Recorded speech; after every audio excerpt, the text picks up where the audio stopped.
Alright everyone, hope you're doing well. Today I'm going to review the Generation Select Nightbird.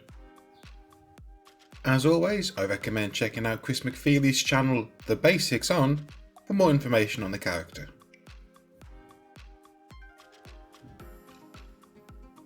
Nightbird here is a very slight remold / repaint of the Siege Chromia figure.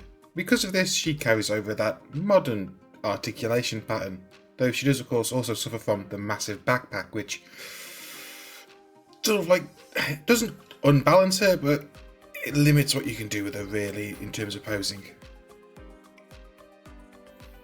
Don't get me wrong, the figure does still look badass. I mean, she strikes a nice ninja pose just stood there, but I don't know.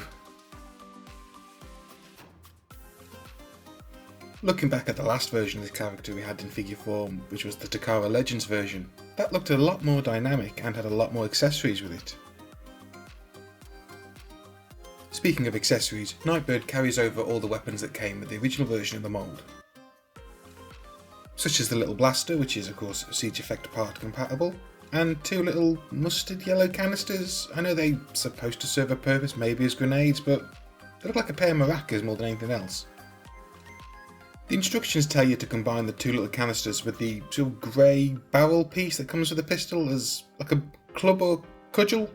It just looks naff.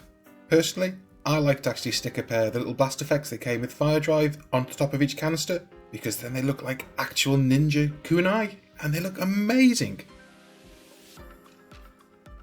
You can hold them in a reverse grip and just do really great like ninjutsu slashing poses as well. They look great. Honestly, just look at this. You can of course also armour up with any of the Battle Masters from Siege or Earthrise, and I kind of think she would look great with the Air Patrol, you know, the ones that form the sort of proto Darksaber, but I kind of unfortunately sold mine, so one problem this figure does have, which it also had when it was a Chromia, is, well, there's no good way of putting this, the pants fall off. You try and move her legs too much and her knickers go flying. It's like a Tom Jones concert every time you try and pose her around. Her vehicle mode is a quite uninspiring black and purple hooded lump like a wheeled coffin, which isn't as good as I kind of made it sound then. Just look at it, it's blah. And of course you can stick all the weapons onto it to give it a pair of mustard boosters and a little turrety pistol. It's naff.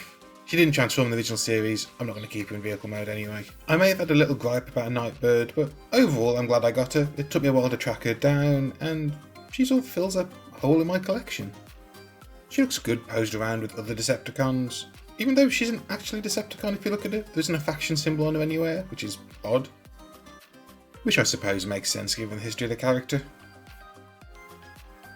Overall, I really wouldn't class her as a must-buy figure. Maybe as a little thing just to have as a curio up there, you know, alongside your main G1 characters. Don't get me wrong, if you can find her, pick her up, give her a go. Well, that's the review. I hope you all enjoyed it.